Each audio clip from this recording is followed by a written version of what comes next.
Be sure to read and follow the safety guidelines to protect your computer from potential damage and ensure your personal safety. For more information about safety guidelines, see the owner's manual at dell.com/support.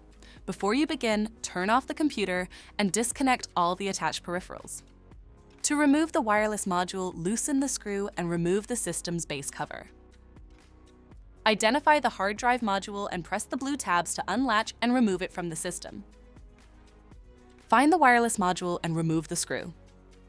Unlatch and disconnect the cables to remove the module. To reinstall the wireless module, reconnect the cables and latch it back into the system. Install the screw to secure it. Relatch the hard drive module. Place the base cover on and secure it with the screw. For more information about your Dell system, visit dell.com/support.